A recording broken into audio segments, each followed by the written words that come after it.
So Bob, emails. Let's answer them. What do you say? Let's answer. Hey, we're wearing matching T-shirts. We are. Let's take a picture later and post it on the internet. Okay. Just of our chests. Anonymous patron. That sounds awful.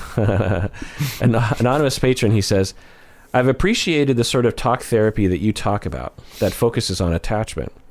So in my recent therapy session, I brought up instances of my childhood trauma with my therapist, and I felt like it was dismissed.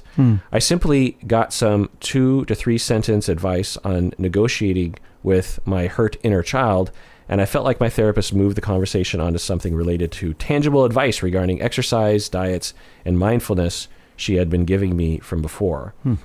So just chiming in here, he wants to talk about his childhood traumas. She's like, a little bit of attention to that, but then quickly back to exercise, diet, mindfulness, this sort of thing. Yeah. So just chiming in here, Bob, what sort of style of therapy does this sound to you? Well, it sounds like CBT. It sounds like more like, do they get a name? They get a name for that, right? Because pragmatic, yeah, or something. Yeah. He goes on to say, I felt really discouraged after that session and I didn't know how to proceed. I think I have fairly severe preoccupied attachment and a strong fear of confrontation and being abandoned because of it. So I couldn't really voice my feelings about the session with her. So I just shut down until I decided to give another therapist a try. Oh. This new therapist almost immediately started offering advice on how I needed to implement practices to stop negative thoughts and replace them with positive thoughts. Oh, yeah. She tried to move on from it as quickly as possible to get back to assigning me CBT homework on doing brisk walks and doing CBT journals and replacing negative with positive thoughts, as if she didn't hear me at all when I was talking about my childhood traumas. Now I'm on the verge of quitting that therapy service, and I feel very discouraged about the possibility of therapy doing anything for me at all. I understand therapists aren't mind readers, but it seems like I'm in a dilemma because I shut down and shut out my therapist if I have 1 or 2 bad sessions because I feel hurt and I am too afraid to voice them out of fear of being rejected by them. How can I confront my current or future therapist and start to make progress on this unless I run into a therapist who somehow guessed what's on my mind and how I'm feeling? Bob, what do you think?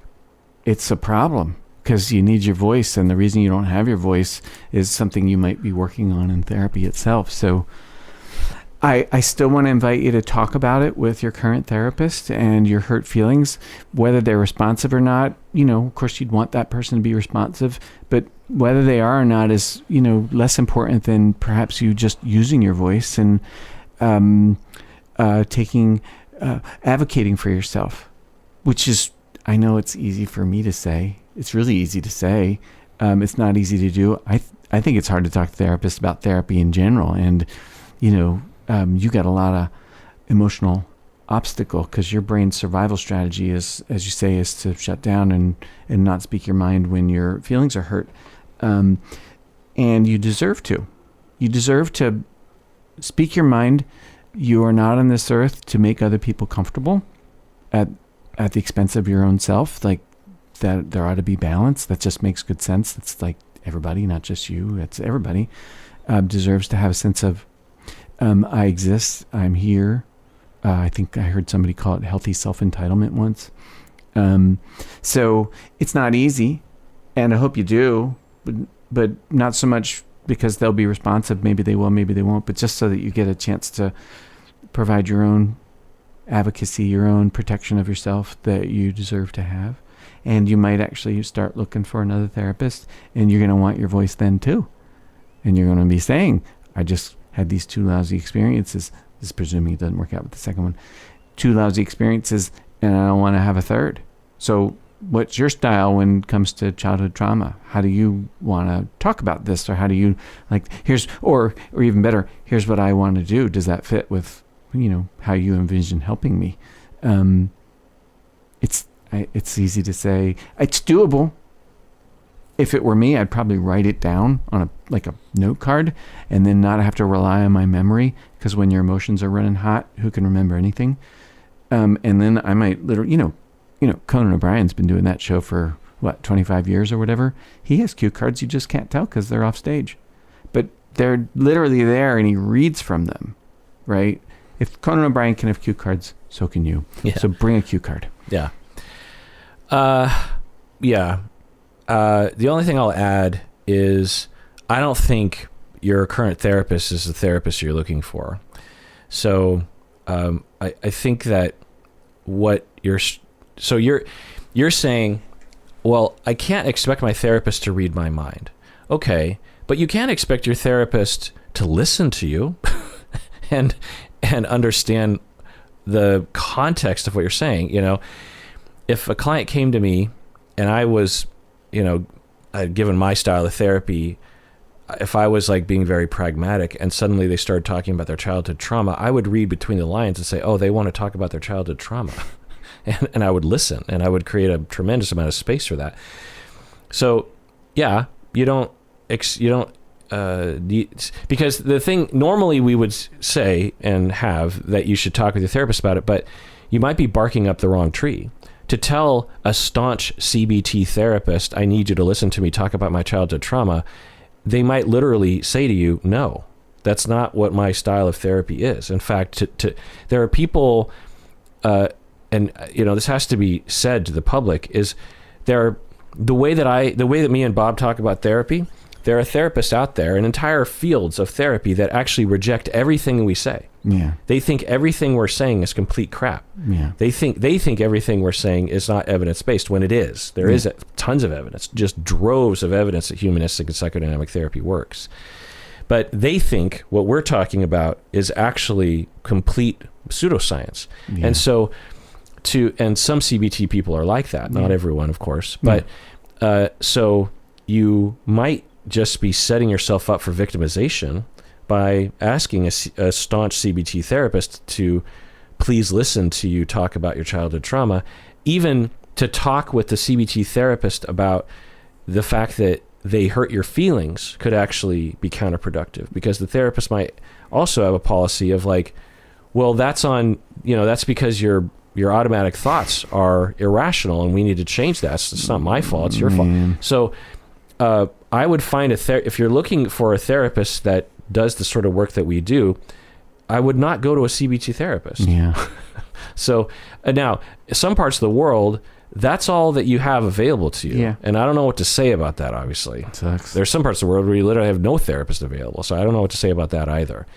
I'm sorry, and I wish it were different, but it's not. But anyway. A good CBT therapist is also a good validator. And Right. while they may not be good at it, it doesn't mean that that's not what part of good CBT. It's not part of any CBT manual that I ever heard of, but it should be. Well, a good CBT therapist to you and me, because I've actually talked to some CBT therapists who consider themselves to be good, who actively are, just adamantly against talking about things that are irrelevant to changing outcomes and finding, meeting goals in therapy. There are people, there are quote unquote good CBT therapists who think that what you and I do is actually playing into the problem. We're like allowing people to be victims, and we're encouraging people to go to negative thoughts and perpetuating the problem, which is of course not true, but that's what they believe. You and I would say that's bad CBT, but they would say that's good CBT. I think that's fear-based. Like, I think down in its heart, maybe they're just scared of going there or something. I don't know. Yeah. I mean, it's a weird thing to think about a therapist that would get into this business to deny clients their feelings, It is weird. And I've known one person that was like this. Well, I mean, I've met others, but I know one well, and she had one of the most traumatic childhoods I'd ever heard of, and probably only knew the tip of the iceberg. And she had one of the most problematic personality disorders I'd ever experienced in life.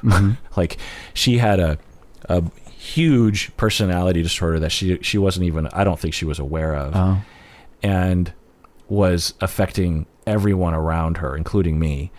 And she was one of the most emotionally volatile, confused, irrational humans I've ever met. And she was a therapist, and she was CBT, like massively pragmatic, like CBT, rigid.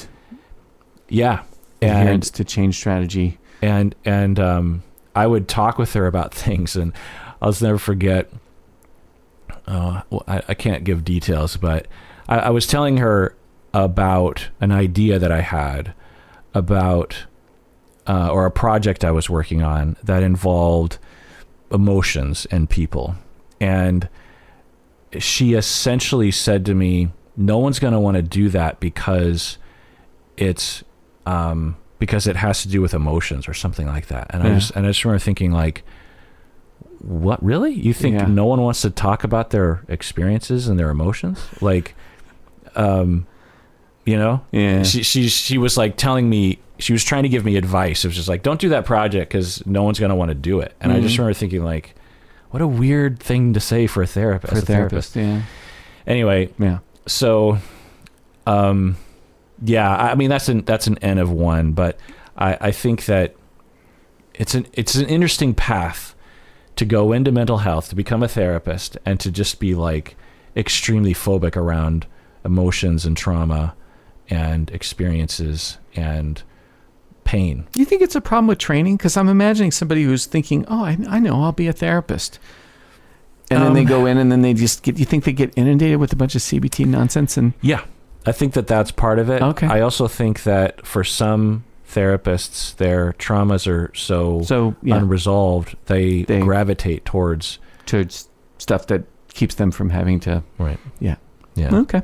And might even play into their own self-shame about their own emotions. You know what I mean? Yeah. Yeah. Right.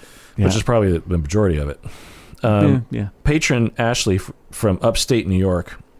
Have you ever been to upstate New York? No. Yes. I went to Syracuse. Okay. I always find it interesting they call it upstate New York. Like, what does that even mean? I think it's to distinguish between New York City and the rest of the state. No, maybe I'm wrong about that. I mean, that's my impression. You know what I mean? It's just like non-New York City, New York. Yeah.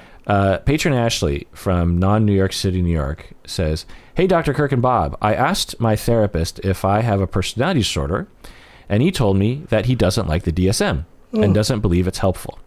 I responded with, well, I want to know what we're working with, and I don't want to be left in the dark. To which he replied, we are working with whatever you have in your infinite, wonderful inner world, and we will stay open in there together." Wow. Bob, I remember you mentioning before that your current therapist shares similar views regarding diagnoses, right? Is that true? I think that's true. Yeah. Part of me thinks it would be helpful to bring up the issue with him again because I want a definitive answer. But part of me is unsure if a diagnosis would even be helpful or if it would cause me to draw inaccurate conclusions about myself. What do you think?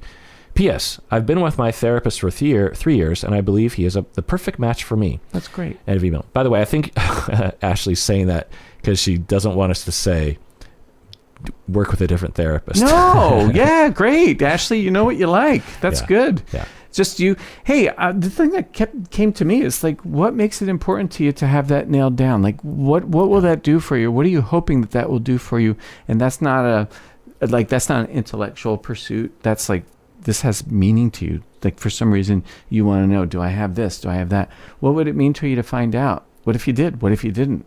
Right? Like what's the body seeking in the inquiry? Yeah. Yeah. And just because your therapist isn't going to bark up that tree with you doesn't mean, yeah.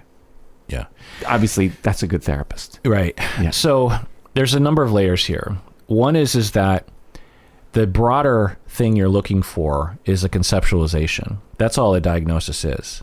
It's a way of conceiving of a human being and their issues. That's in the ideal sense, though, because, people, these labels are like crap sometimes. Yeah, but, that's the intent. That's the intention. And I think that's what Ashley wants. She's great. like, I want to know what we're working with here. She wants that's true. some kind of explanation. Because it sounds like what Ashley's doing in therapy is there's a lot of therapy that's happening that she enjoys, but she doesn't have a way of conceptualizing like what's wrong with me, or why do I have these issues? Why am I overly anxious about X, Y, and Z? Why? And so there's a number of layers here. One is that it's possible that your therapist does have a conceptualization of you. Oh, yeah. But just doesn't use the DSM. Just doesn't think that way. And so you deserve that explanation. Now, your therapist could, you're entitled to ask for it. Your therapist might think it will harm therapy to explain that to you. I can't imagine that being a very frequent thing. So, you mean that they would think it, or that it would be true? That they would think it or be true. Probably, it's unlikely to be true. Yeah. It's more likely that they would think that, because one. Yeah, I've seen that. There's just that point of view. And I think it's a convenient way of avoiding having to explain yourself, because most therapists don't know what they're doing. They don't know how to. They don't know how to talk about their model. Right. A lot of therapists don't know what they're doing, let alone how to describe what they're doing. And so they're insecure about it and blah, blah, blah. Which I get on some level. It took me years to really have an idea of even what I was doing. But anyway, but I could certainly answer the question even as an intern, because I spent time trying to make sure that I had the ability to answer that question. It might have been a real rudimentary kind of primary school version of an explanation, but it was an explanation. Anyway, point is that your therapist might have a conceptualization of you that doesn't involve the DSM. And if that's the case, then you might actually be able to get that from them if they think that you can handle it, that kind of thing. But there's also a chance that your therapist doesn't even entertain conceptualizations of you. There are forms of therapy that actively avoid conceptualizations, solution-focused therapy being one of them. And there are others. You could argue some humanistic therapies, person-centered therapy actually, will avoid conceptualizations. Not always. And it's hard to find people that are staunch solution-focused or staunch Rogerian or staunch family therapy. There's a lot of it in family therapy, actually, family therapy systems, ideas of brief therapy ideas. Anyway, point is that you might actually be working with a therapist that not only doesn't use the DSM, but doesn't even have a conceptualization of you, because their model of therapy operates on the premise that if you start to develop a conceptualization, it becomes a narrative between the two of you that will hinder you. And there's some wisdom to that. Yeah. I don't operate that way, and not many therapists do, but some do. So there's a possibility that you're dealing with that. And if so, it doesn't ruin the therapy. It just means that you're just going to have to deal with the frustration that you're not going to get any kind of academic conceptualized answer from your therapist. And you can talk about that. You can just be like, well, it makes me nervous as to what we're doing here. Part of the wonderfulness inside me is I'm frustrated. Yeah. Or I'm frustrated with you. I feel like you're withholding from me, or whatever it is. Yeah, that's awesome. But the baseline level is that even if that's the case for the therapist, they should have a model that they should be able to describe to you. A solution-focused person would be able to say, I don't use the DSM. Well, what do you think of me? Well, actually, I don't, let's just stick to what you present. Let's just stick to who you are. And then you're like, well, but do you have a conceptualization of me? If you were to describe why you want to ask, why do you think I have these problems? Why do you think? The solution-focused person would say, well, it's tempting to make a judgment around that. But if I did that inside of me even, it would actually ruin my model of therapy, which I know works for people, which is to be open to the human being in front of us and to constantly be of the mindset that at any time you can change things around. And as soon as we start to conceptualize something, it starts to solidify and it will be a ball and chain on us. And so I believe, according to my model and according to my experience, that I need to actually actively avoid even answering that question inside of me. You're free to come up with an answer for yourself, but I actually think that that's hindering us.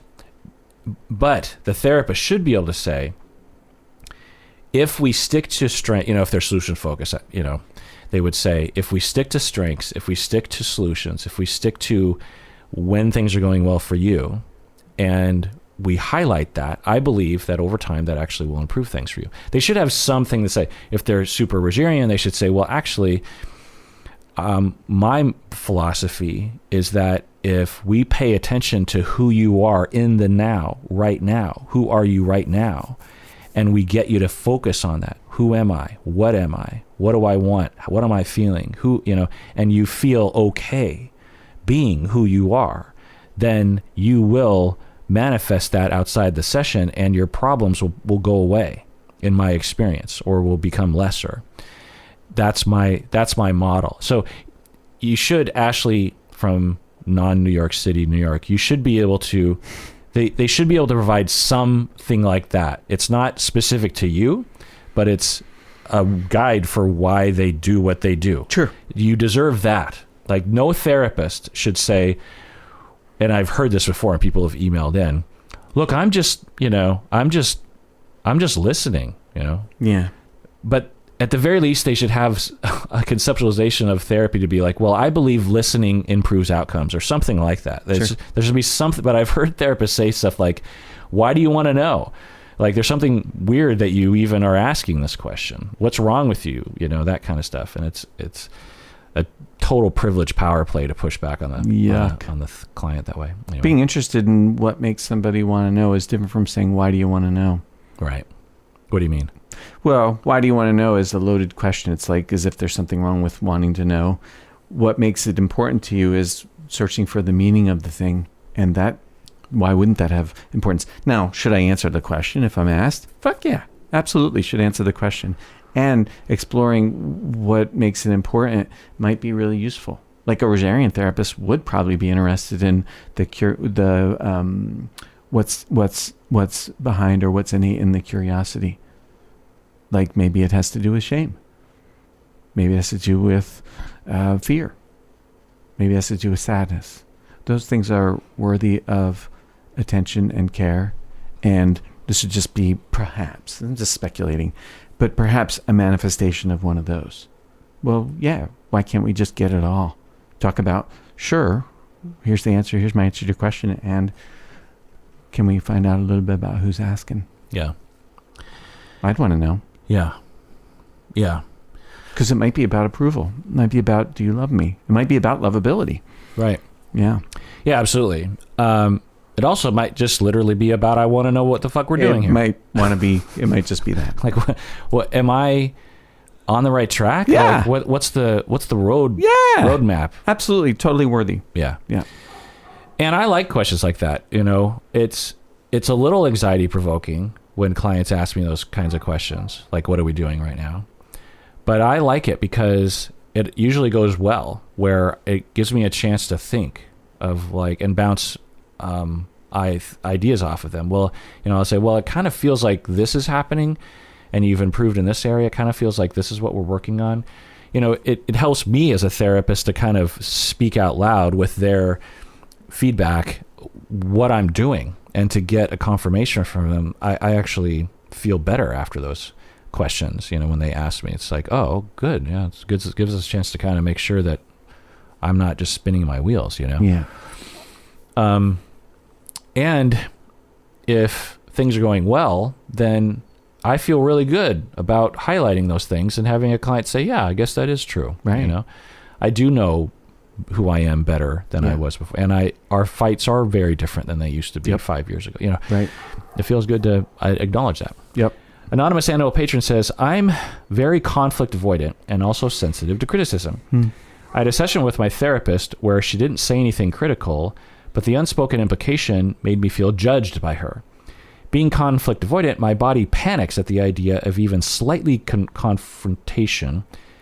And 99% of the times our sessions, conversations, topics are driven by her from the start of the session. Wow. Would love to hear any examples of good ways clients have brought up things to you, or you have brought things up to your therapist. Bob, what do you think? I think you should read this email to your therapist. 90%. Wow. 99. 99. Oh, excuse me. 99%. That's really cool. Hey, the fact that you wrote in is awesome. Yeah. Like, what a way to address.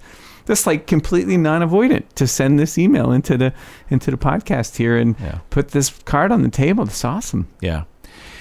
Yeah. If I was to take a guess, Anonymous Annual Patron, your therapist would like you to lead more, but notices that you have a hard time with it and actually is filling this space.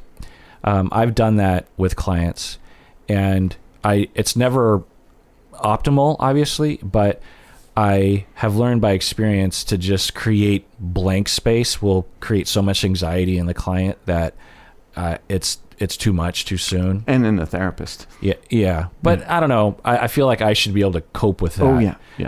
But should. Yeah. But it's important. But I don't know. Maybe if your therapist slowed down, you would fill the space. Hard to know. And so, this is sort of a blanket thing because we get a lot of questions along these lines. And so what I'll say is, maybe here are the steps. One is, write into me because that's getting it off your chest. Yeah. Second is to talk about it with other people, because talking to you're going through your own exposure therapy, but you can't have your therapist guide you because you can't talk with your therapist about it because it's too scary. Yeah. But so you have to go up the ladder of intensity. Approximations. Yeah. Trying to get to eventually telling your therapist. So you're telling me, which of course anonymously, which is pretty low stakes. You can tell your friends. You can journal about it. You can imagine yourself telling your therapist, go through the steps. Don't just avoid it. And always be knowing that eventually your body will get used to the idea of it over time, such that you'll be able to say it, and then that'll be a corrective experience because you'll say it and they won't attack you, and then you can do more of that. Right.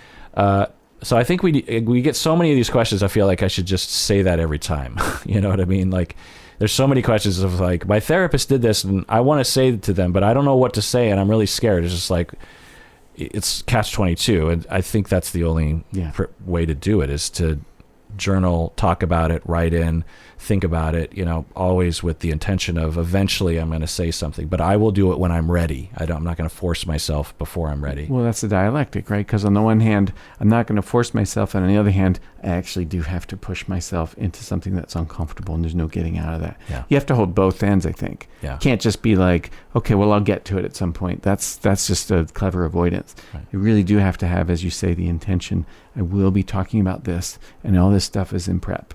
Yeah. Yeah. And what Fritz or Viktor Frankl would say very staunchly is, you are in control of your destiny in these issues. No one else is. This is the existential issue. When people talk about existentialism in therapy, to Viktor Frankl, this is what he's talking about.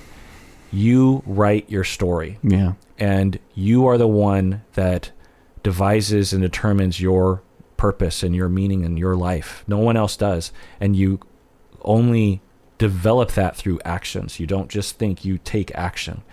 So no one is going to be there to tell you to do it. No one's going to be there to do it for you.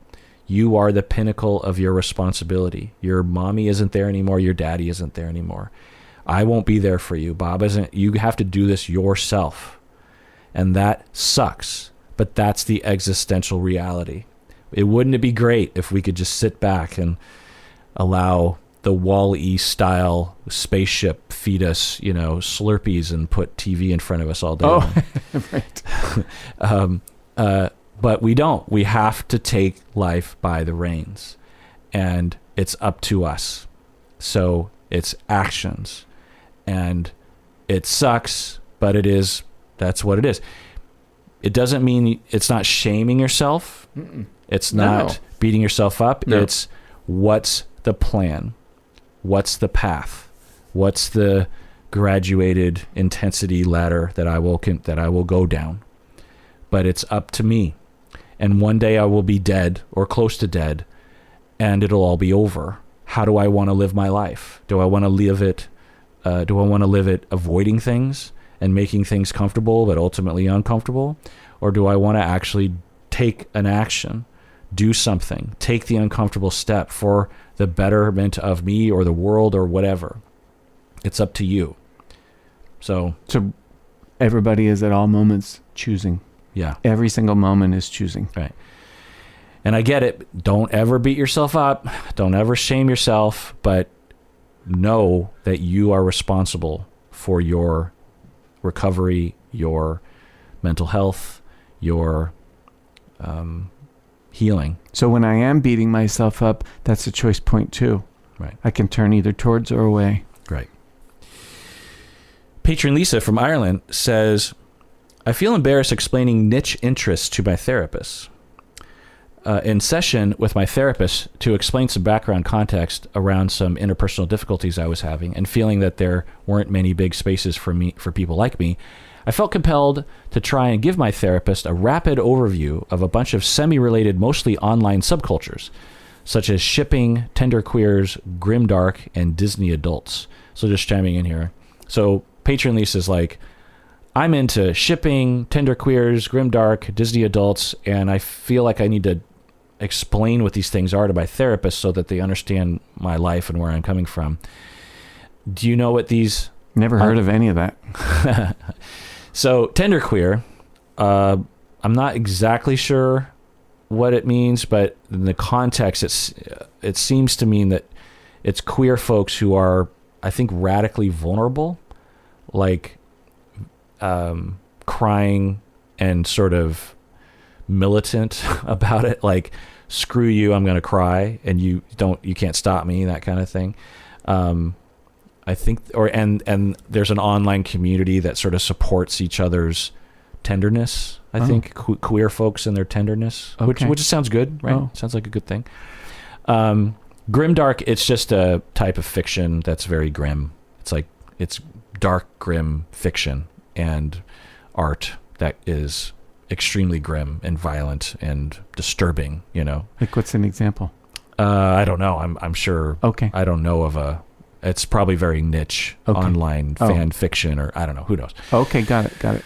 Shipping is a kind of a loose online community that they like to ship or relationship people. Like they will take Spock and Captain Kirk and ship them together, where they're in a sexual romantic relationship with each other. You mean they have fantasies about Spock and Kirk? Yeah, and they will write fiction or they'll do art to have them like together. That sounds clever.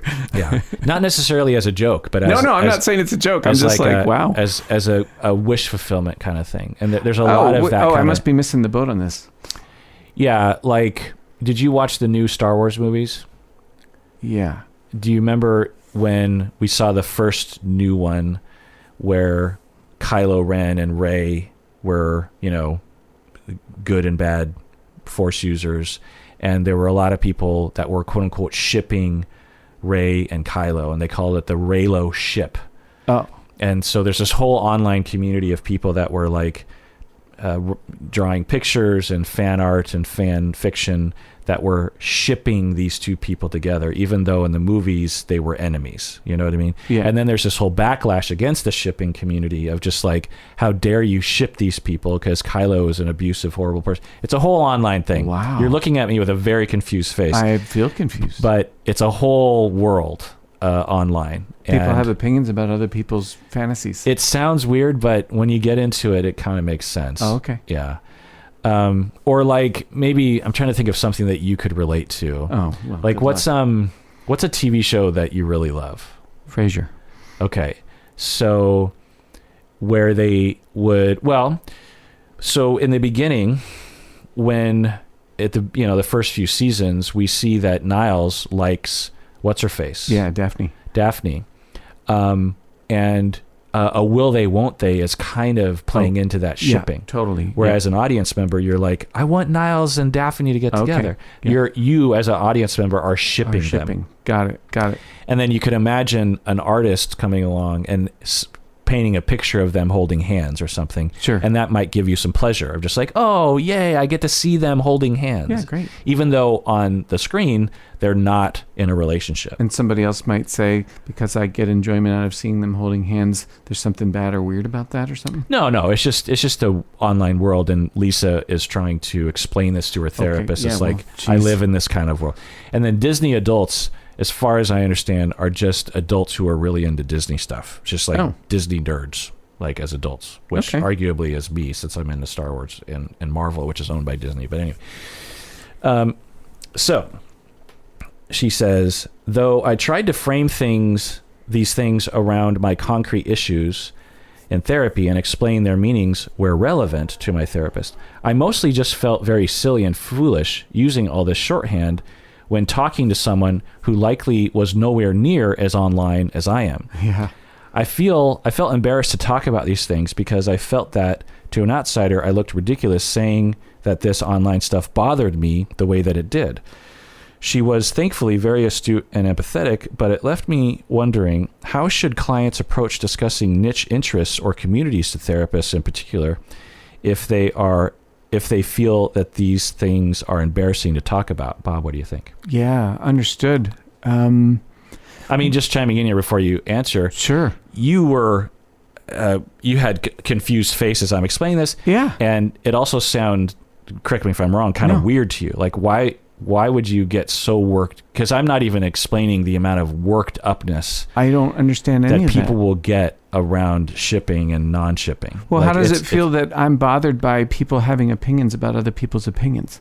Yeah. But I'm just saying, like, you could imagine an out-of-touch therapist, such as yourself, not out of touch in general, but out of touch with this online community, without having any kind of analogy. You just be like, wait, what?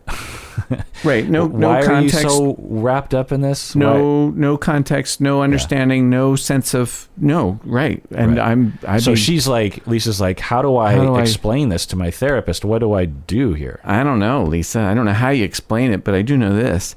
There ain't nothing to be embarrassed or ashamed about. And so when you run into, say, the ignorance of a person like me, that sucks. Maybe there's no getting out of feeling embarrassed about it, but my attitude, if I'm your therapist, my attitude ought to be one of curiosity, one of an attempt to get in the shoes, an attempt at, forgive the word, empathy.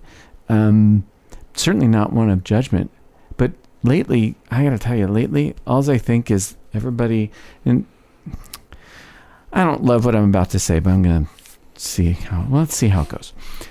That everybody is in a context that I don't understand, and that my job actually is to do everything I can to get in the shoes of whoever's in front of me and look at the world from their point of view. And I find it fascinating, and I'm sure I miss the boat a lot of the time. I don't find anybody funny, like ha, they're a joke or whatever. I find people endlessly interesting and fascinating, but foreign to me, like really foreign. And my best moments are growing understanding. So maybe there's no getting out of self-consciousness, especially if the world that you live in is like ununderstood by maybe most of the people that are therapist types, I guess. I don't know. Yeah. Yeah, I mean, this is advice for therapists out there to really take the time and listen, and maybe even educate yourself a little bit on the community, and also being open. A good rule of thumb to follow is, if people are really worked up about it and you don't understand it, just know that you probably just don't understand it. Because I think there's a tendency to be like, well, what's wrong with you? Like, why are you people are weird. You're doing something that is wrong or irrelevant. And I could absolutely imagine a therapist having that attitude, and especially if, you can imagine you're working with a younger person and you see that they get worked up over things that are harmful to them. And one of your therapeutic objectives is to help them to draw boundaries with things that are harming them or something. Like there's a drama at work and they're getting all worked up about it, and there's nothing they can do about it, the client. And as a therapist, you're like, well, how about you draw a boundary around that? Just like, you don't have to get involved. You can distance yourself. You can protect yourself, or whatever. Especially if someone had a problem with enmeshment. So Sure. You can imagine that therapist hearing someone talk about an unrelatable online community, and you could imagine the therapist being like, well, why don't you just distance yourself? Why are you even going there with these people? Like that kind of dismissive attitude. Right. But it could be considered by the therapist to be an absolutely, therapeutic objective that they're working on. But they wouldn't understand, It's sort of like talking to someone who's really into their marriage, for example, and saying, why are you, there are other things in the world besides your marriage. And you're just like, well, it's a big deal to me. Yeah. So it's a message to you therapists that if you just don't understand something, understand that that's all you can say is you just don't get it. As Bob is saying, you just want to enter their world. But the thing I'll say is to you, Lisa, is I would, one, as Bob's saying, don't shame yourself, but two, I would spend the time and really explain to your therapist what's going on, and I might even say, like, I don't get the impression you really understand the depths of these online communities and how much they matter to me. Yeah. And it might sound weird to you because maybe you can't relate, but these are very important. Even though I've never met any of these people and it's all about fictional characters like Disney or something, it actually is deeply meaningful to me. Yeah. And you can stand on your own 2 feet like that. And I would imagine a therapist would, perk up and hear that if you were to say it with that confidence, which, you deserve to do. Damn right. And there is a fair amount of stigma around these online communities, the shipping community, the adult Disney community. There's a lot of people that just look at it as like, well, that's weird, and you're a bunch of nerds, because it's not the cool kids aren't necessarily doing this kind of stuff. You know what I mean? And so there's that bullying aspect on the internet already. Jeez. And so to talk with your therapist, I could imagine it being kind of scary. I'm ignorant of the world, and then ignorant of the world that bullies the world. Yeah. I'm wow. Okay. Yeah. I mean, yeah. Yeah. And there's a lot of that online. It's like, I find that online communities, not all of them, like the main online community that I'm a part of is Reddit, actually. And do you know Reddit? I'm aware that Reddit exists. Okay. So it's, people post things and then there's a lot of comments. There's a lot of comment section. And I will often, sometimes I'll see the post, but I won't even look at the post. I'll just read the comments because sometimes it's more interesting to just see people react to the post or to explain something. And some subreddits are literally, there's one called Explain As If I'm 5. I think that's what it's called. Like string theory, explain as if I'm 5. That's cool. And then some really good educator will explain string theory as best they can as if you're 5. Yeah. Wow. And I mean, sometimes it's more like as if you're 15, but anyway. So in those communities, there's a wide variety of folks, obviously, all, across the spectrum. But I find that in some communities, it's extremely toxic and really mean. And it basically, there's an evolution of subreddits, because once a subreddit community starts to establish that bullying is okay, the good people, who are the majority of the people, they stop commenting because they're worried about being bullying, or they just don't like that tone or something. Yeah. And then over time, a couple years, that subreddit will just be filled with, and it's an echo chamber of bullies. It's an echo chamber of toxicity. Right. And it's interesting to see those kinds of things. Or maybe in a middle ground, you'll see a subreddit where there will be a certain toxic, what I would call toxic or hostile tone that is totally normalized. And maybe it's not, it doesn't dominate the discourse, but it's a part of the conversation, and it's normal and okay to just be extremely hostile towards other people. Maybe not in the subreddit itself, but outside of the subreddit. Anyway, an interesting thing that happened, maybe you didn't know about this, was what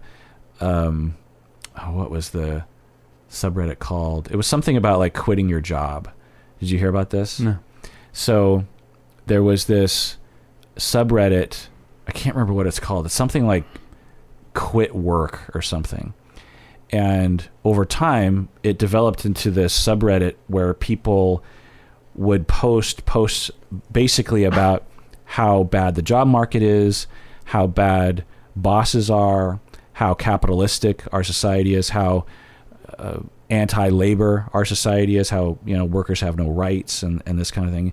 And at first, it was a good place to anti-work. That's what it's called. The subreddit is anti-work. It was a place for people to raise awareness and get some support. They just got laid off from some job and they were treated poorly, and so they could go there and, you know, get support, but other people would be like, I hear you, you know.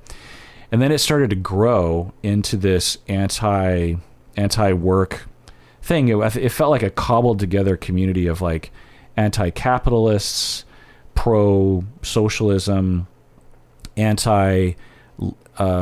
pro-labor laws, anti-bosses and their power and privilege, you know, against the man, this sort of thing. And then eventually it turned into, from my perspective, an echo chamber of people that just hated the idea of working in general.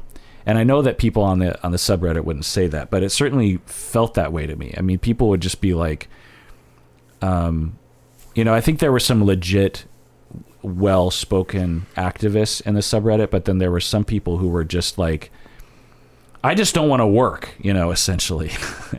And then there were other people that were more moderate, and they were just saying, I would just wish our society was less materialistic oriented. You know, like, I don't understand this push that everyone has to have a giant house and 5 cars and, you know, all these special things. Like, I don't understand why I can't, as a 35-year-old, just have a low skill job that I like, that's fine, and I live in an apartment and I don't have nice things, and I don't understand why I'm considered to be a loser, you know, that kind. Anyway. Oh. I don't know why I'm going off of this, but let's take a break, and we get back, more emails. What do you say? I say, yeah. Hey, deserving listeners, as y'all know, I am constantly recommending that people go to therapy. We all need therapy from time to time. Well, one of the options available that is definitely worth checking out is BetterHelp. If you're looking for a therapist, I would give it a try by going to betterhelp.com/Kirk. Make sure you use the promo code Kirk because you get 10% off your first month, and it really helps us out. As you watch these videos, I know many of you have been motivated to find your own therapist, which is great because you deserve it. And I know also that it can be hard to find a good fit, find the right one for you. Well, one of the options available in terms of your shopping is to go to betterhelp.com/Kirk. I've been told you can start communicating with your therapist in under 24 hours. You can message your counselor at any time. Plus, you can schedule weekly video or phone sessions. I've also been told that it's often less expensive than in-person therapy, and you should know that this service is available to clients worldwide. So go to betterhelp.com/Kirk to get 10% off your first month today.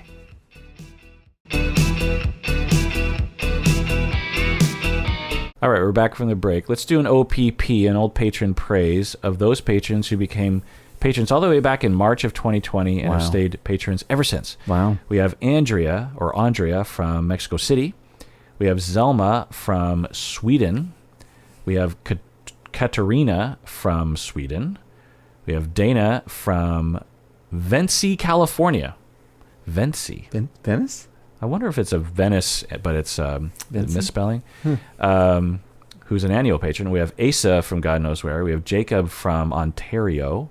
And Tracy from Arizona. Thank you for becoming patrons and staying patrons all this time. Next email, patron Raquel from Oakland says, my boyfriend and I, a couple months ago, started couples counseling after previously breaking up because of infidelity on his end. Our first couples therapist was good and was working well, but got sick, and we recently had to get a new one, which was virtual. We just had our 3rd session, and I feel really bad about it.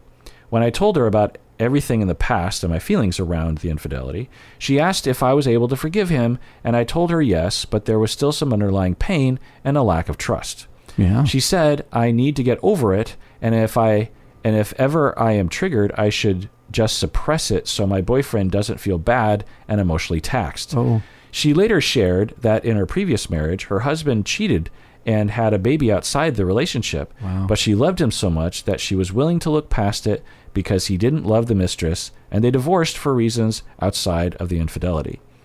I didn't feel like she understood my feelings. My husband thinks she's great because she believes everything he says and doesn't truly hold him accountable. Is this some kind of countertransference based on her marriage? Bob, what do you think? Yeah, sounds like it. Yeah. I always think about the following. I think if you're going to stay in a relationship when there's been an infidelity, part of what you're signing on for is that this is a perpetual issue that's going to come around. It might not come around a lot, but it might be, fairly frequent and intense at the beginning, and then, pop up out of nowhere in 22 years. And just suddenly one day you're just like haunted by how awful it was. And if your relationship isn't a resource for care and comfort, then what are you doing? Yeah. Like, why? So I'm not a believer in, I have to forgive. What I'm a believer in is understanding two things. One is what happened in the relationship that led the person to the cheating, because they acted unilaterally, but something happened that set the table for it. And that's not about blaming anybody. That's just about learning and understanding. And then the second is, what's the injury? Like, what actually got injured? Like, I know a story about where there was an infidelity, and the person who got betrayed, they actually weren't upset about the actual betrayal. What they were upset about was the fact that the person who did the betrayal didn't speak to them about their unhappiness before it happened. They just kept it to themselves. And that was the real injury. It's like, you didn't give me a chance. Mm-hmm. You didn't give me a chance. So the great thing about doing a good repair is you get to learn about that. And when we are truly understood, then forgiveness can come. But only until we're truly understood. So the model I subscribe to, it's actually a model, has 8 steps. It's called Attachment, Injury, and Resolution, AIRM. Attachment, Injury, and Resolution Model. It isn't anything special. It's probably just what would naturally happen between two people who are doing a good repair, but it happened to be manualized. I took a training on it. It was really interesting, really good training. And it has those components in it. One is, how did it happen? And 2 is, what was injured and what got hurt. And so I'm not a believer in suppressing. I don't think that's useful. I don't think it's realistic either. Yeah. Yeah. So there's a lot of things that I can say. Bob hit on a lot of it. Things that so I'm trying to keep this as brief as possible, because I could go on for hours about this topic and about what your experiences were in therapy, like Raquel. But I've trained a lot of therapists on this issue, and I've seen a lot of novice therapists who will struggle with this, because as a couples therapist, it's one of the most challenging aspects, particularly around countertransference issues, that we can work on, because you have to do so many different emotional things all at the same time. You have to, as a therapist, validate the victim, and also you have to and sort of by extension accuse the cheater of doing something that was wrong, doing something that was harmful. You're not doing that directly, but when you're validating the victim, you're saying, I know it must really hurt. Mm-hmm. and it's really painful for you. By extension, you're saying to the other partner, you hurt her. Yeah. You did something that hurt her, right. and she has a lot of pain around. You're not pointing fingers, but it's a part of couples. This is why couples therapy is so hard to manage, because individual therapy is a breeze, because you can validate until the cows come home, and no one's going to be there to feel invalidated. But couples therapy, especially around infidelity, every time you validate, you're kind of invalidating, or you're attacking-ish or criticizing, at the very least, someone else. Yeah. Then at the same time, you have to turn to the perpetrator and say, I understand that you didn't do this on purpose. You didn't wake up in the morning and say, I want to harm this other person. Right. So as you're doing that, the victim is like, well, wait, you're letting him off the hook. You know, it's like, so it's a very weird dance that you have to be, in my opinion, a very powerful, competent, in control therapist to navigate those waters, particularly in the beginning. Yeah. You have to know what you're doing, and you have to know your shit, and you have to know your countertransference. Yeah. And you also have to understand what infidelity is and attachment theory is. You have to understand the effects of it. Right. And you have to understand what you're saying, Bob, is the pain is the rest of your life. Yeah. I don't know anyone who recovers fully from infidelity. I don't know anyone who's just like, oh yeah, that's completely resolved for me. I don't know anyone who's like that. Mm-mm. So now there's an attenuation usually, but there are spikes over time, particularly when things aren't going well, or you feel that familiar distance that your partner had when they were cheating last time. And so it sounds like, I don't know, it sounds like your therapist either is a novice therapist or doesn't understand. It's also a matter of supervision and training, because there's not a class on infidelity. You can become a seasoned therapist without ever having been taught exactly how to approach infidelity. And there's a lot of cultural notions out there that are just false. Like, you need to get over it, or you need to forgive. And so it could be countertransference, Raquel, but it could also just be your therapist doesn't know what they're doing, or you're misinterpreting them. I don't know. But the fact that your husband thinks she's great and that you're hurt is evidence that something went wrong. Yeah. And, obviously talking about it would be the thing. But, I don't know if this therapist is going to know what they're doing, because the things you're describing to me tell me that even if you gave them feedback, they might still kind of revert to this notion that somehow you're holding on to the past, which is like one of the most destructive things you can ever say to someone who's been cheated on. Agreed. It's like one of the dumbest, ignorant notions about how humans exist. Yeah, sure, the mind can forgive, the mind can move on, but the body doesn't. No. The body's like, that was an incursion on my safety in this relationship in a massive, humongous, traumatic way. And my body ain't forgetting. It ain't. I can forgive you, and I love you, but my body is going to feel hurt and afraid and pained about this for the rest of my life. That's just how it is. And so, along those lines, when I train therapists on how to do this, I find that my trainees will pendulum back and forth between two different places before eventually landing in a wise middle, which is on one hand, you have this notion of like what this therapist is exhibiting of just like, well, you just have to move on. Like if you're going to try to work on this relationship, you can't hold this over his head. You can't be constantly bringing it up. Like it's not fair. If you're in it to win it, then you've got to put it behind you. It's behind you, which is ridiculous. And then on the other end of the spectrum is this idea that the perpetrator has to be, shamed and blasted, and he has to, confess his sins over and over and over again. And so I will see trainees, and I've gotten accustomed to it. So I just know like, well, they're going to do that. They're going to kind of reverberate back and forth. Particularly as they start treating clients, I'll watch them as they're treating infidelity. They'll either because essentially what's happening in the therapist is they're like, okay, this couple is coming to me with a big problem, the infidelity. They want their relationship to be more stable. They want their relationship to be more close, So I am tasked with making this couple closer. Yeah. Well, a shortcut to that is to tell the victim to shut up. Yeah. Because then they will be closer. If she can just let it go, sure. Then they will be closer. Or if I can tell the perpetrator that he's a horrible person and that he needs to, beg for forgiveness every day, then that will also bring them closer. So I'm just going to focus on one of those two based on my own biases, instead of realizing this is a process. Yeah. And it does involve taking responsibility. It does involve trying to, quote unquote, letting it go is not the goal. The goal is to understand the waves of pain and communicate it in a non-accusatory way. Like it's 6 months later and you're like, so honey, I just saw you texting, and I know I'm sure you're not texting a mistress, but I'm just telling you that triggered me, and I'm like getting into a bad mood, and I don't want to do that, but I just need you to reassure me that you understand how much you hurt me and that you're never going to do that again. So that's not letting it go. That's actually leaning into it and communicating it accurately. Yes. And then the perpetrator has to rise to the occasion every effing time.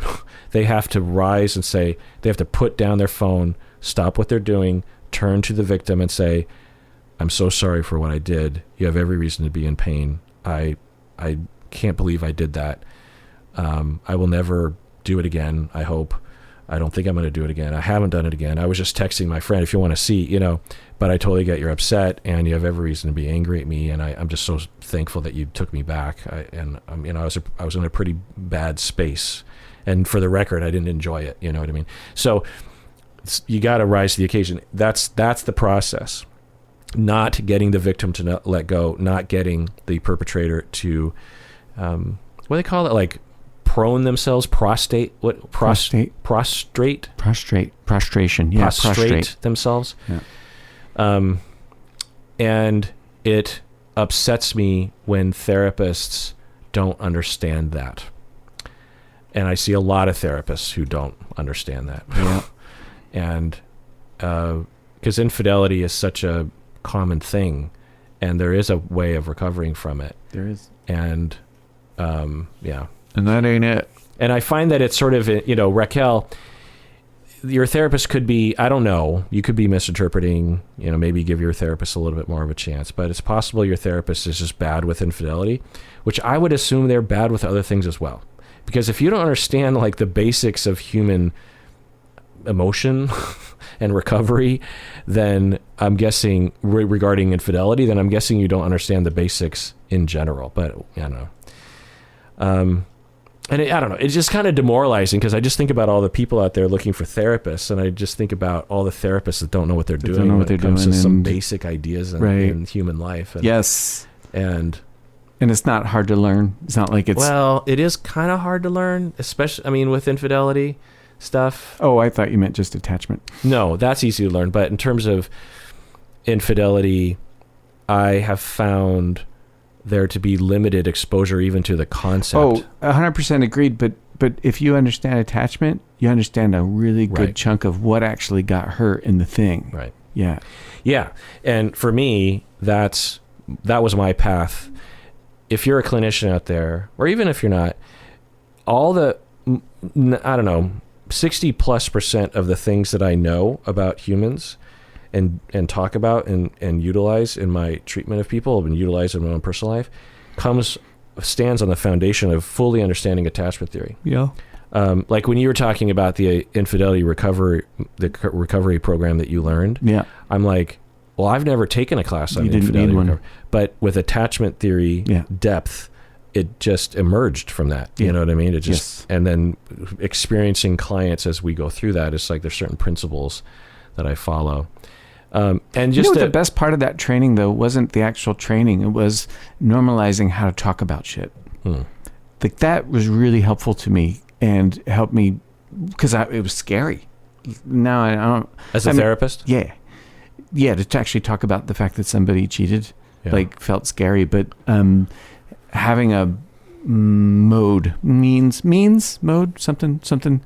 Anyways, just immersing in. Yeah, here's what you do. Here's how to talk about it. This is, and you have to, and here's what it is. And, help me move through my fear of. Right. Yeah. Yeah. I mean, there are certain things that I teach my trainees, like you have, at the beginning in particular of infidelity recovery, it's you explaining a lot of things to the clients. It's not you, it's you listening, but it's also you explaining things. Like one of the speeches that I tell the cheater is, look, you cheated, you did something wrong, and right? And they're like, yeah, I did something. Okay. And recovery, do you want to improve your relationship? Do you want to come on the other side? Usually they want their partner to trust them, right? If you want your partner to trust you, here's the path. You have to accept that your partner might always be in pain around this for the rest of their life. You have to accept that. That's just a reality. I'm here as an expert telling you that she's not holding on to things. Mm-mm. She's not perseverating. She's not dwelling in the past. It's human. You didn't realize that before you cheated. Otherwise, I'm guessing you wouldn't have done it. Yeah. But that's the reality. Most people don't understand that. Yeah. In fact, one of the most universal aspects of perpetrator experience is they will say, I had no idea the amount of pain I would cause by doing this. Oh, sure. It's one of the most universal things.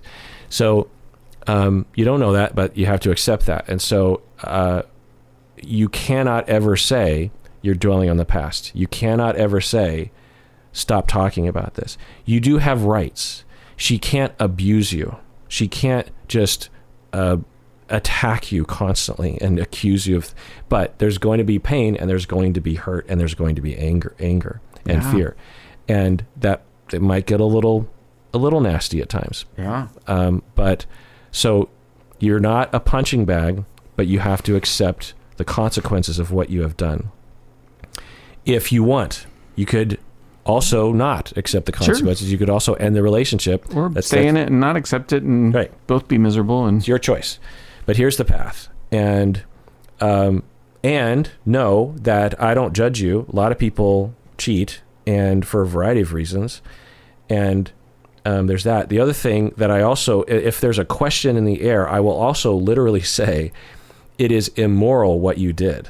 Not as a way of attacking them, but as a way of establishing my stance, which is like, this isn't just, because and this is what drives me nuts, is so many therapists will say, well, especially when it's women who cheat, well, she must have done it for a reason. He must be a jerk face. It's so often the case. Oh, sure. And so they're like, well, and it will be very explicit in session. They'll say like, well, husband, well, why do you think she cheated in the first place? As if it's his fucking fault.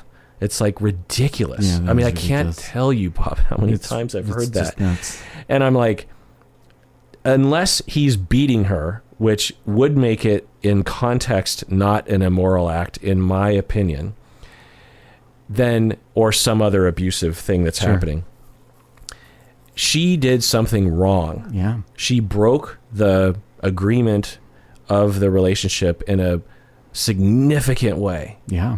And depending on how like a fundamental way for most people. Most people, not everyone, right? But for most people. And it was wrong. Yeah. And it wasn't a mistake. It was a series of thousands of decisions that were made. Right. And the person decided, I'm going to take the wrong, hurtful path every single time I get to the Y in the road, which is wrong, immoral. It's literally what our kindergarten teacher taught us, to not treat other people badly and to not lie about things. Yeah. It was wrong, immoral. According to any religion, according to any humanistic idea of what we're supposed to be doing on this planet, it was wrong. That doesn't make you a bad person. A lot of people do wrong things, but we have to establish it was wrong. And so I feel like I'm some sort of fool on the hill for like saying such a thing in the therapy world. You don't hear therapists talking like this. I completely agree with you. The thing I notice about people that cheat, though, is oftentimes they come back to the relationship and they think that they're going to be stuck as an unforgivable second-class citizen forever. Yeah. And that would be impossible to tolerate. Usually what I've noticed is if people can establish that they're forgivable, not necessarily forgiven right now, but forgivable, that this is actually recoverable, then they have a lot more tolerance for the pain of their partner. So, but I don't have any problem with just putting the cards on the table.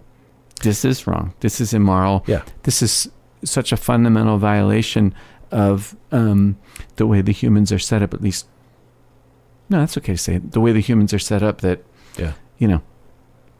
and we don't really need a religion or anybody else telling us. Everybody already knows this. Right. In the same way that calling someone a bad name, calling someone a B word or something, or a C word is wrong. It's immoral to do that, to purposely try to harm someone. I understand you were emotional at the time. Sure. It's the same thing when it comes to infidelity. People are often, I've said this many times, but I'll say it one last time before moving forward, is that I've never met someone who cheated who wasn't struggling significantly from something, emotional. Oh, sure.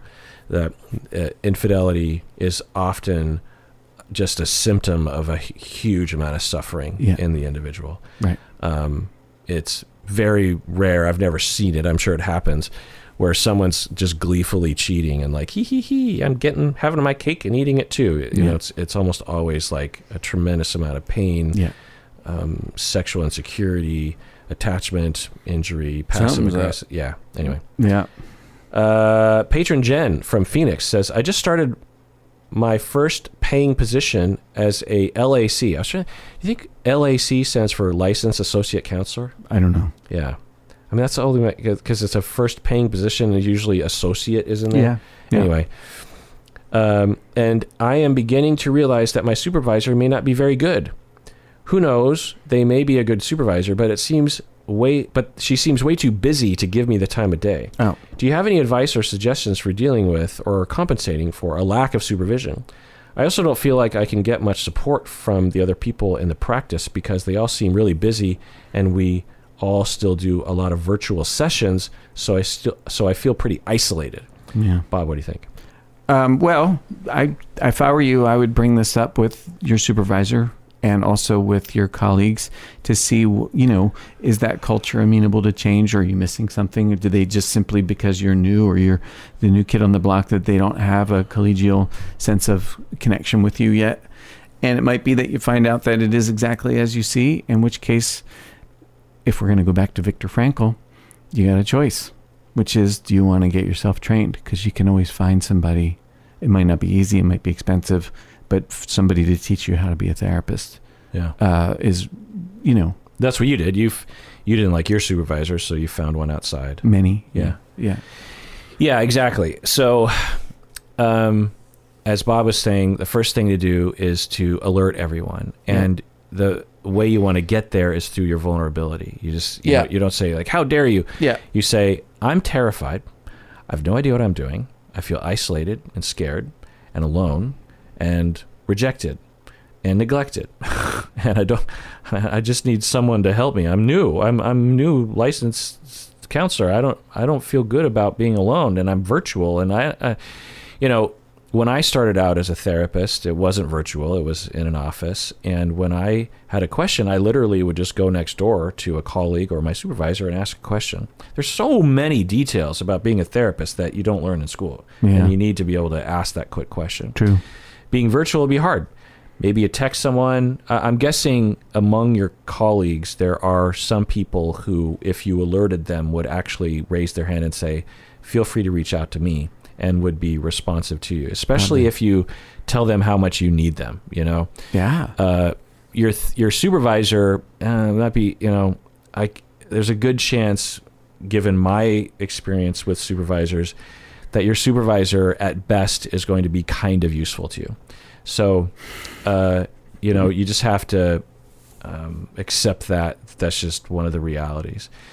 You could literally be foisted on this supervisor by the powers that be, and your supervisor doesn't even want to do this. Might not be their forte, their training, their experience, etc. Right. Yeah.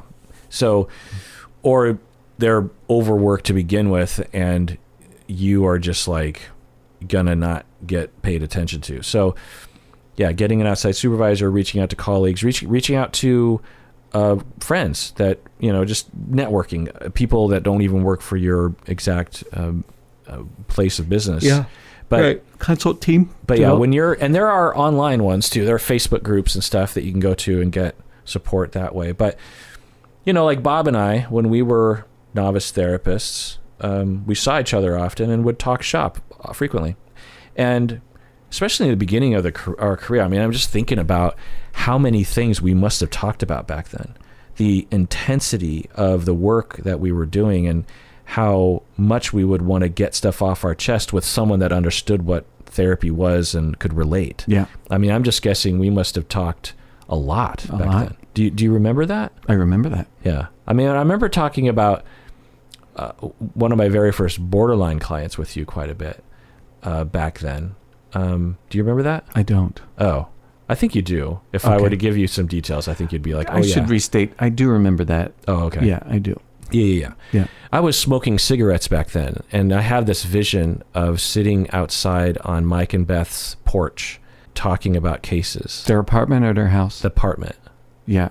I didn't see you for 2 years. Literally, I did not lay eyes on you for 2 years. Yeah, because I was quitting smoking. Quitting smoking was one of the hardest things I've ever done, and I don't even think of you as a smoker anymore. It doesn't even occur to me. It's been 22 years since I had a cigarette. Right on. Yeah, it took me 3 years. I was a therapist at the time. Yep. Understood addiction, had the resources, did everything. It's really hard. Therapy, did the gum, did the da-da-da. Yeah, it was just really hard. And you were removing a reminder. Huh? I was a cue. Right. Well, so it was really weird that I found that, because, there are all these little cute, because cigarettes, especially when you're smoking all day long, there's so many different triggers to smoking. Yeah. Being in the car, having a meal, right. Coffee, waking up in the morning, various different things. And so I found that I had to reduce all of those triggers. And one of the triggers I found was if I was going to hang out with friends, it would release this vibe in me of looseness around rules and discipline. Right. Even though none of you smoked. I mean, Todd smoked, but you certainly didn't. Oh, that's right. Todd smoked. Yeah. And Mike and Beth didn't smoke. So, and we would play cards, and it was all these associations, right? Right. Well, it was just and I found even going to lunch, even if it wasn't like over a beer or something, just going to lunch I remember I was like, well, what if I limited it to not going to a bar or something? What if I just went to lunch? And I remember going to lunch with you or Mike. I think it was Mike.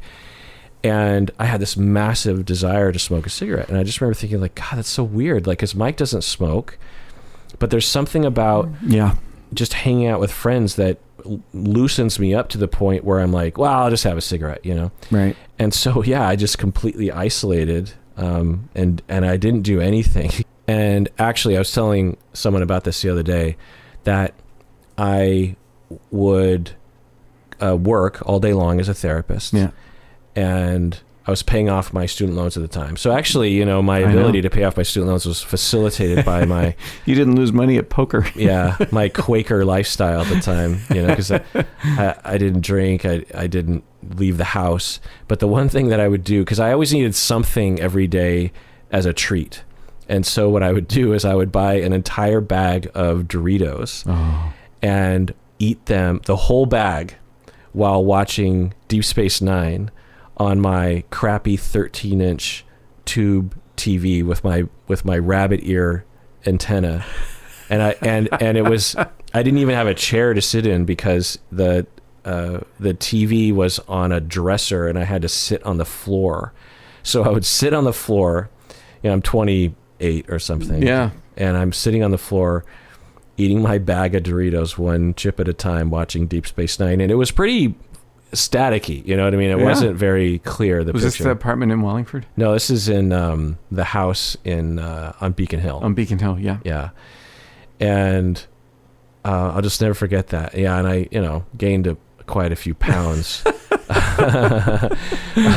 But at the end of the process, I had no desire to smoke. You know what I mean? Like good for you. Like I just became a monk for 2 years. I mean, pretty quickly, within 6 months or so, I remember there were certain hurdles that I noticed because I quit several times, Oh, yeah. And the first day was hard, but not as, and the second week was easier than the first week, and the third month was easier than the second month. There was all these little hurdles to get over. And by the time I got to about 6 months, I remember feeling like, but I remember feeling like, well, don't let up now. Make sure you hold the line. And, yeah.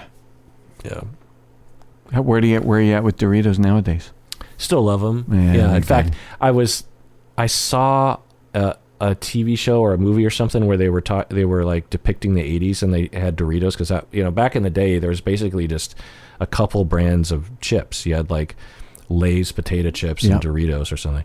Fritos, remember? Right. Corn chips. Fritos, yeah. And I hadn't had Doritos in a long time because there's so many other chips now, especially with Kettle chips and the Ridge chips and Harvest cheddar, the salt and vinegar. Yeah. And I was like, well, what about classic just Doritos, right? So I went out and bought a bag of Doritos and ate the whole freaking thing. Anyway. Now I'm hungry. I'm not. I had a huge breakfast.